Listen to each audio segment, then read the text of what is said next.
Is it a horrible, unfortunate situation? Yes, but they didn't say, hey, you know what would be fun today? If we go kill a black kid for Nerf. Right now, the narrative that is being set is that the system is inherently racist, white privilege, yada yada yada, and when cops see any young black man, they go into Lloyd Christmas mode.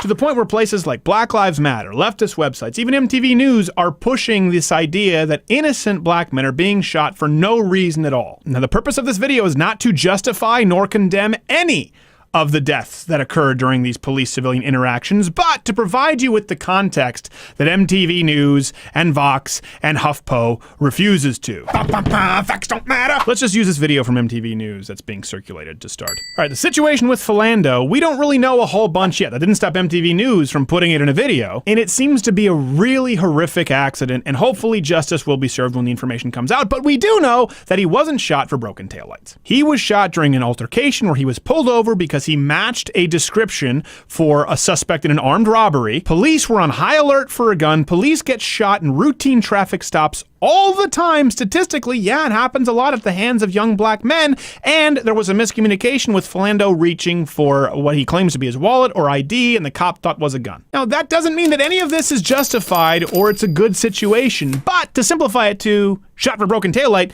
is deliberately misleading. Clearly, Alton Sterling wasn't shot for selling CDs. He was shot because someone called in a report that he was threatening a homeless man with a gun. He was tased first, and he continued to resist arrest, and he had a firearm on him, which I'm guessing was illegal because this guy had a rap sheet a mile long, including being a registered sex offender and having done time in prison for violent crimes. This wasn't a routine pat-down. This was an altercation with a longtime felon who didn't want to go back to the slammer. Is it unfortunate? Yes. Was he arrested and shot for selling CDs? No. Only Mr. Clark was not shot for attending a birthday party. He was shot for preventing paramedics from assisting with an assault victim. He wasn't handcuffed. He refused to show his hands. And there is DNA evidence showing that he reached for a cop's gun. He wasn't there to play balloon tricks.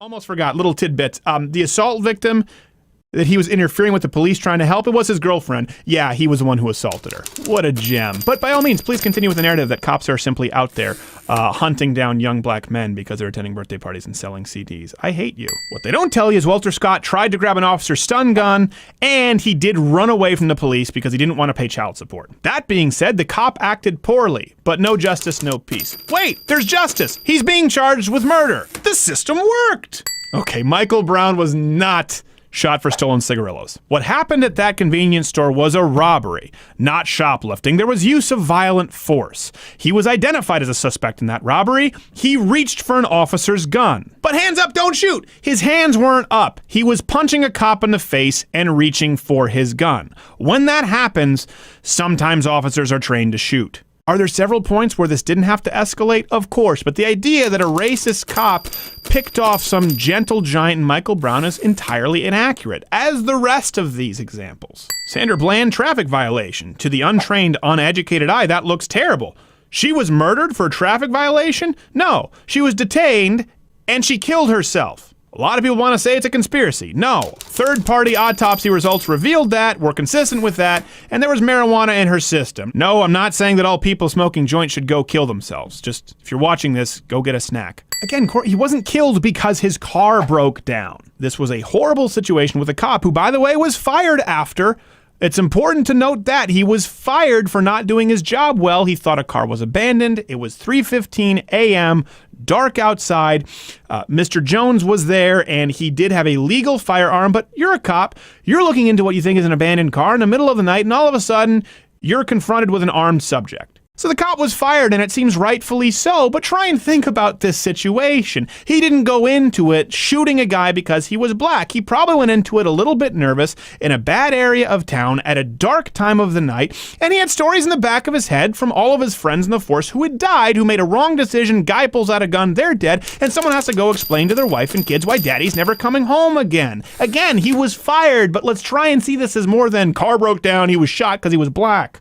Freddie Gray was not killed for carrying a switchblade. Okay, first off, he fled the police unprovoked. He saw the cops, they looked at him, boom, the kid bolted. And he happened to have a switchblade on him. Again, not justifying all of the actions, but half of the cops who arrested him were black, and he was brought up on weapons charges in an area that is notorious for high crime. Freddie Gray had something like 20 criminal cases against him, 5 open at the time of arrest. By the way, when he was high as a kite on opioids, and I think it was pot in his system. Now that matters because the argument is that he was killed in a rough ride in a cop car, by the way, with half the cops who were black, and he died 7 days later in a trauma ward. But the fact that there was a struggle and he was high as a kite can certainly lead to one being more likely to be injured, especially considering that a judge let the driver go. Does it mean that mistakes weren't made? No. Does it mean that this death was warranted? No. But he wasn't shot for having a switchblade. Sean Bell for leaving a bachelor party. Well, he was just enjoying his night. Except what actually happened is he left the club being patrolled by undercover cops. He made a run at the cops when they identified themselves openly as cops, and the members of his entourage were known felons. Dang, most bachelor parties just have male firefighter strippers. Female. Oscar Grant. I didn't finish Fruitvale Station because I found it incredibly boring. It appears that this is a case of a cop not doing his job well. For that, he was fired. So, I'll give you this one, MTV News. Except Tamir Rice wasn't killed for a super soaker in the park. He was aiming a firearm replica with the orange tip removed at people in the park. His age was not determinable at the time, as you can see by this video, and officers weren't informed that the gun might have been fake. Is it a horrible, unfortunate situation? Yes, but they didn't say, hey, you know what would be fun today? If we go kill a black kid for Nerf. Ramarley Graham. Again, this is an even more complicated situation. The cops, a narc unit, followed him after they thought that they had spotted a gun in his waistband, and they had some reason to believe that he had just participated in a drug deal. Well, it turns out they may have had some reason because he ran from the cops when they identified themselves and he tried to flush a bag of weed down a toilet. He ended up being shot when he didn't have his hands up, and allegedly he reached for something in his waistband. Now, the cops didn't have a warrant to be in his apartment, so guess what? I have a problem with those cops and they should be fired. Again, was this guy shot solely because he was black, or is this an example of a situation that escalated and requires context for people to understand? No. He wasn't killed for walking around with a knife at all. He was a gang member, a currently active gang member. They found him after a report from a stabbing victim at large, still holding the knife. He continued to hold the knife and refused to put down the knife, even after being pepper sprayed and shot with a beanbag gun. And then he started walking toward the cops with the knife, as you can see in this video. So yes, they put 20 rounds in him. A lot of people don't know this. Knives are incredibly dangerous, much more dangerous than guns at distances less than 21 feet. We'll have the references up at louderwithcrowder.com. People get hurt all the time. Officers get maimed all the time by knives. So in this situation, the officers have a decision to make. Eliminate the threat, who is a currently active gang member who may or may not have stabbed someone else, who refuses to drop the knife and is coming toward you, or risk serious bodily harm by an active knife wielder in an attempt to be more politically correct. Instead, they opted to eliminate the threat so they could go home to their families. What choice would you make? See previous example. Katherine Johnson. Here's one that I agree with. Isn't that great that we can create a video that's actually truthful to encourage a dialogue of honest discussion? To the best of my knowledge, according to my research and Not Gay Jared's research, the cops were acting unbelievably outside of the law. They may have planted evidence. It seems like there was some shady stuff going on with falsified reports, but here's the beauty. The cops went to prison, as they should. Would it have been better that a 92-year-old didn't get killed in a botched drug raid? Of course, but the cops are in prison. John Crawford III. This is the famous Walmart Beaver Creek guy with the toy BB gun. Do we have video on this? Yep. Okay, let's bring that up. So some shoppers mistook it for a real gun. There are some reports that he refused to comply with officers, but look at this. This is nowhere near the hunting section, and he's using the gun to select his Fruit Loops. This is wildly erratic behavior. I think this is an unfortunate situation. He really shouldn't have been shot, and the cops should probably be punished. But he wasn't just shot because he picked up a BB gun at the Walmart toys section. They said, there's a black guy, let's shoot him, we have an excuse. Kenneth Chamberlain, an example of cops being crappy. By the way, white people encounter crappy cops too. A medical device called the police to his home. It seems like he refused to open the door. He had a blood alcohol, at which point he was legally drunk. And it's just a crappy situation all around. Seems like bad cops. Can we find some common ground? Can we have a truthful discussion here? Eric Garner. Go back to my previous podcasts. I always maintained that the cops were unnecessarily rough with Eric Garner. But he was resisting arrests. He was big. They didn't kill him. The guy had a heart attack because he was so overweight. Still, the cop should be prosecuted. That cop that was raking his face into the sidewalk, I have a problem with him. That's an abuse of authority. Can we find some common ground, or do you still have to lie about everyone else? India Patey holding a fake gun. That's not what happened. It was 1:20 a.m. It was dark. Cops were investigating an unrelated case. They saw her getting into an argument with an unarmed person, and she threatened him with the gun. She then refused to comply with police officers and was shot as a result. Unfortunate, yes. An example of clear-cut racism? No, of course not. Well, nude and erratic is a very vague term, but the cop was black here, so yeah. Trayvon Martin for wearing a hoodie.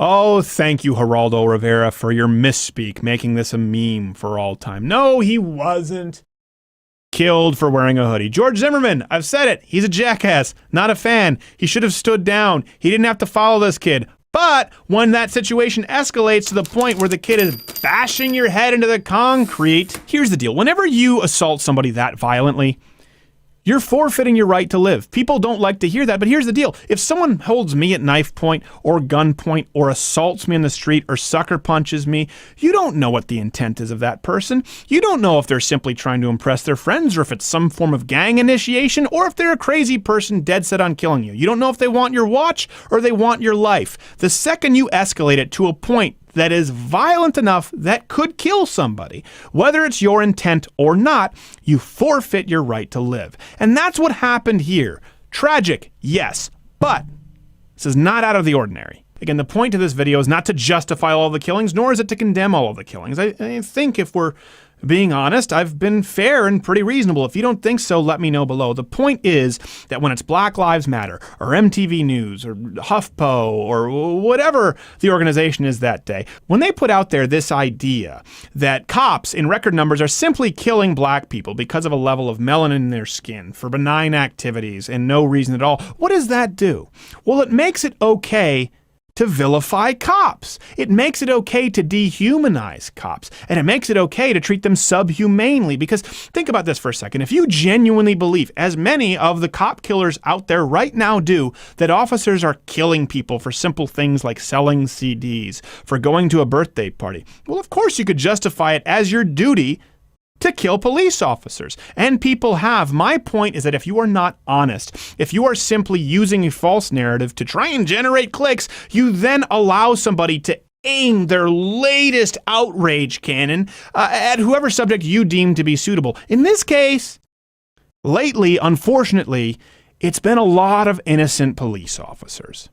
Right before the Dallas shootings, if you watch this channel, I said, hey, if it gets to the point where it's more controversial to say wait for the facts than it is to demand the public lynching of officers, we have a problem. That video was released right before the Dallas shootings. I am telling you this right now. If we do not start having an honest conversation about what is going on, you are going to create an atmosphere that you can't take back and you will regret. That's the only purpose to this video. Hope it's been of use to you. Next one will have more immature wiener jokes. Watch Louder with Crowder live, Monday through Thursday, 10 a.m. Eastern.